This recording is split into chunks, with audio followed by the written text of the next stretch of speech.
Hello everyone, this is Dr. Ashwati, Associate Professor, Department of English at KHM Unity Women's College, Manjeri.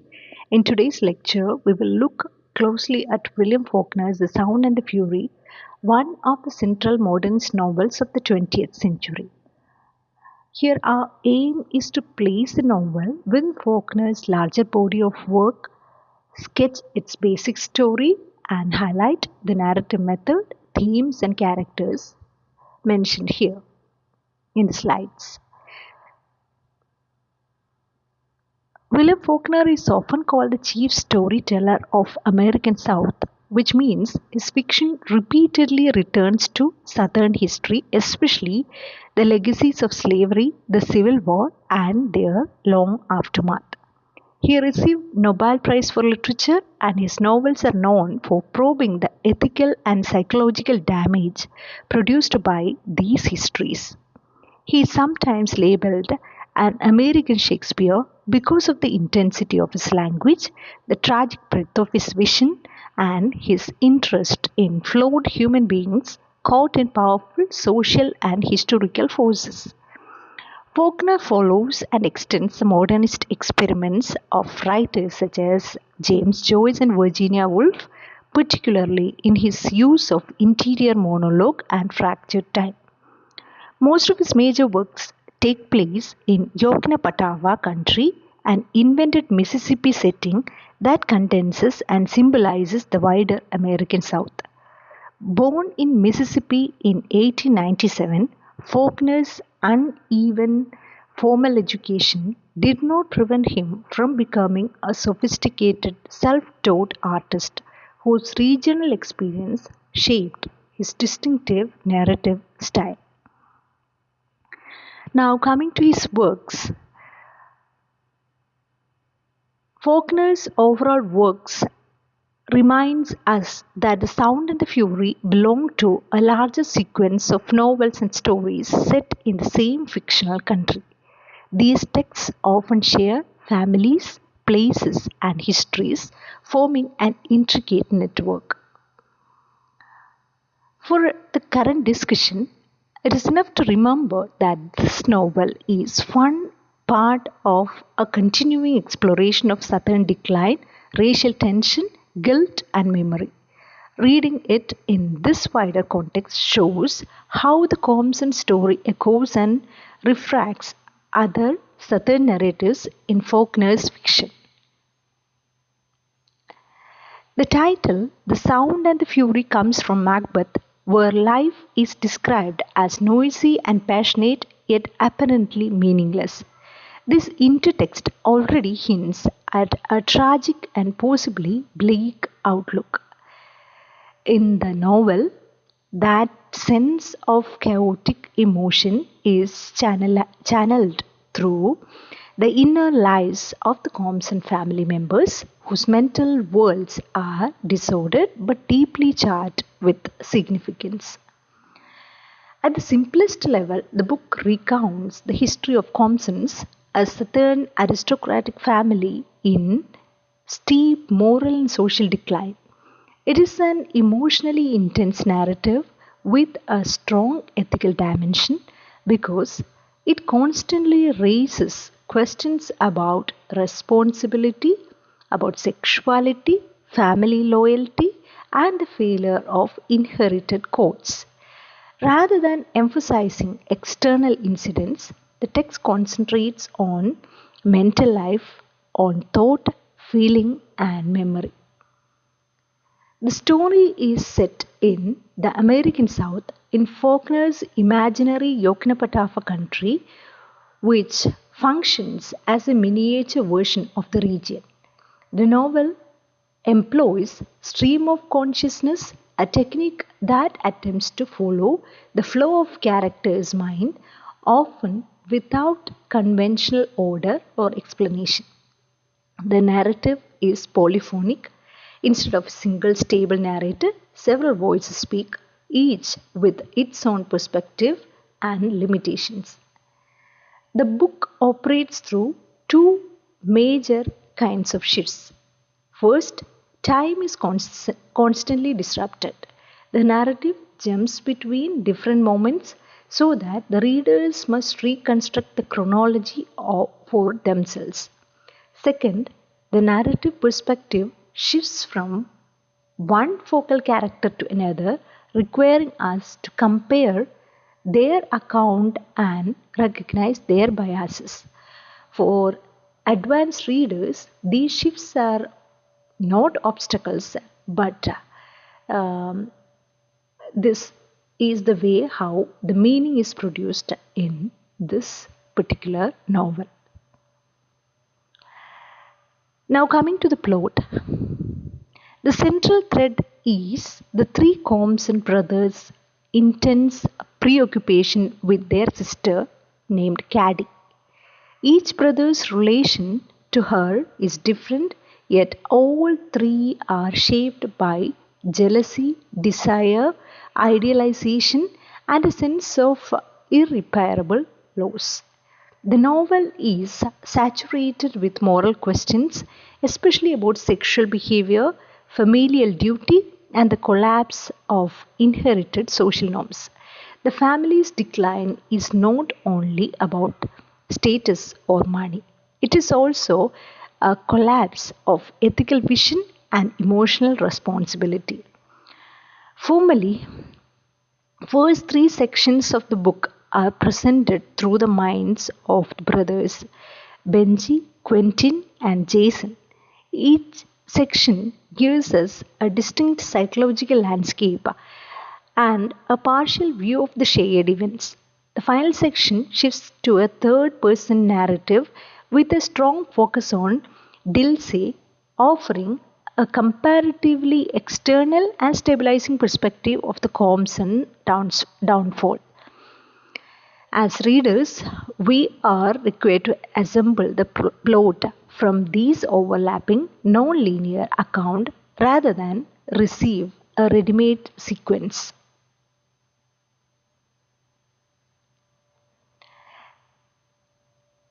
Now, let's consider how the manner of telling is tied to the particular character whose consciousness structures each section. The narrative style is not neutral, it reflects the mental and emotional world of the focal character. In Benji's section, for example, the narrative reproduces the perception of a cognitively disabled man whose experience of time is non sequential and dominated by sensory impressions. The result is a text that moves abruptly between moments without clear markers, according to Benji's associations. Quentin's section, by contrast, is densely introspective, full of guilt, obsession, and symbolic thinking, which makes his narrative rich but almost suffocating. Jason's section is shaped by his hostility, resentment, and practical calculation, which infuse the language and structure with harshness and rigidity. The final third person focuses on Dilse, introduces a comparatively steadier and more coherent mode of representation, suggesting an alternative moral central of the story. For us, tracing these differences is central to understanding how character and narrative form interlock. The first group of the themes shows how the novel interrogates the fate of aristocratic values in a modern context. The Compsons cling to the idea of themselves as distinguished southern family, yet that idea has become hollow and performative, resulting in hypocrisy, paralysis, and self-pity rather than genuine honor. The text is preoccupied with morality, who is judged by what standards and with what consequences. The issue of women and virginity is central since Caddy's sexual choices become a family crisis, revealing pervasive doubt and double standards about female purity and respectability. Isolation is another key theme, although the characters share a household and a common history, they are deeply cut off from one another, incapable of honest communication. Faulkner's techniques foreground the complexity of the mind. Consciousness appears as layered, conflicted, and often inaccessible even to itself. Materialism emerges most sharply in Jason, whose obsession with money and control signals the degeneration of the older ideals into crude self interest. The brother sister bond is a major structuring motive. For all three brothers, Caddy is an emotional center, and their inability to cope with her decisions shaped their lives. Finally, time and progress are questioned. The novel invites the readers to ask whether the family and the South more broadly are moving forward or simply disintegrating under the pressure of modernity. Another major concern is the power of the past over the present. The characters are bound to memories, family stories, and regional histories that continually intrude upon their current lives. This burden of the past prevents renewal and keeps them embedded in the repetition and regret. Greed and erosion of values appear clearly in Jason's manipulative behavior and relentless pursuit of financial advantage. His context symbolizes the moral corrosion at the heart of the family. By contrast, the themes of compassion appears through figures like Dilsey, whose care for Constance and Benji, whose childlike attachment introduce possibilities of kindness and loyalty amid decay. The novel addresses suicide and the value of life through Quentin's inability to accommodate his ideals to what he experiences around him. His solution is self destruction. At the same time, the book evokes the difficulties of the post Reconstruction South, showing a region still struggling with the economic, social, and psychological after effects of slavery and defeat. Racism is woven into the social fabric of the Compson household and the wider community. Black characters occupy a subordinate position, yet often exhibit a great moral strength than their white employers.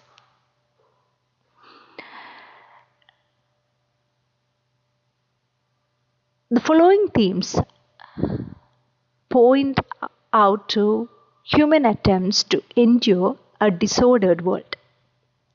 Each brother's way of coping, Benji's incomprehension, Quentin's obsessive idealism, Jason's cruelty and cynicism, illustrates the difficulty of finding a livable stance towards life. Honor is linked to traditional Southern quotes about masculinity and family reputation. Quentin internalizes these quotes to an extreme degree, and his inability to reconcile them with Caddy's behavior contributes to his breakdown. Insecurity pervades text, whether it is Jason's financial and emotional insecurity or Quentin's unstable sense of self, mirroring the broader modern sense that stable identities and values are collapsing. Love in the novel is rarely a simple idea or mutual. It is bound up with possession, jealousy, and control, especially in the brothers' relation to Caddy. Idealism appears most strongly in Quentin, whose absolute standards of purity and honor cannot survive contact with human imperfection. Death is both literal and symbolic presence here. It refers to individuals' death but also the decline of the family, a social class, and a particular vision of the South. The suggested absurdity of existence recalls the Shakespeare origin of the title Human life may appear noisy and passionate but difficult to interpret as coherent or meaningful. In this way, the novel participates in the wider modernist and proto existentialist questioning of meaning.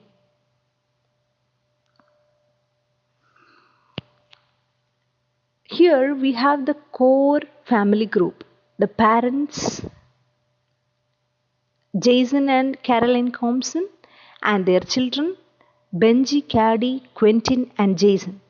The parents represent the aspects of old Southern aristocracy, but they also show its breakdown. They are emotionally inadequate, self absorbed, and unable to provide effective guidance. Benji, originally named as Maori, is recognized disabled. His section presents a mind that does not order experience according to the conventional logic or linear time. His perceptions are primarily sensory, that is, sound, smells, and visual impressions, and these trigger abrupt movements between different moments in his life. Cad is portrayed as a strong willed and sexually transgressive and is marked by the guilt for her promiscuity in the family's moral framework. At the same time, she acts as a mother figure to Benji, and her care for him complicates any single moral label. Quentin, the brother who attends Harvard, represents an intellectual and idealistic dimension of the family. His education, however, does not bring clarity or balance. Instead, he becomes obsessed with the abstract notions of honor, time, and purity, which he cannot reconcile with the lived reality. Jason, the youngest son, is described as bitter and rejecting of loyalty and affection. He is vicious, hypocritical, amoral, materialistic, and perverse. These traits show how far he has moved from the higher ideal towards pure self interest and resentment. Collectively, these four siblings embody different responses to familial decline and the changing social order of the South.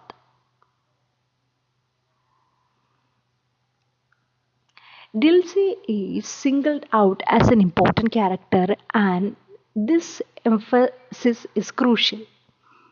Although she is disadvantaged by race and class as a black servant in a white household, she is one of the most morally resilient and emotionally grounded figures in this novel.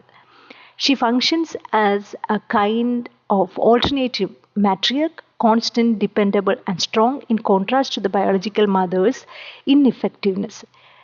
Dilsey holds the remaining fragments of the household together and negotiates between the weight of the past and the demands of the present without succumbing to despair. She embodies duty and endurance.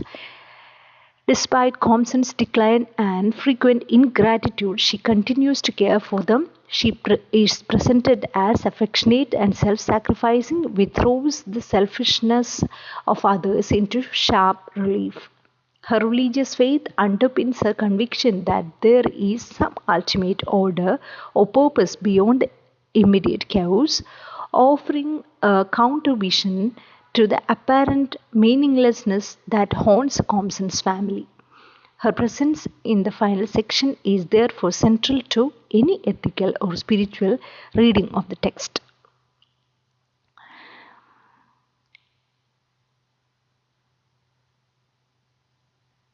So, these are all the major ideas that you are able to uh, ponder about when you dive deep into the complexity of the novel, the sound, and the fury. Thank you so much.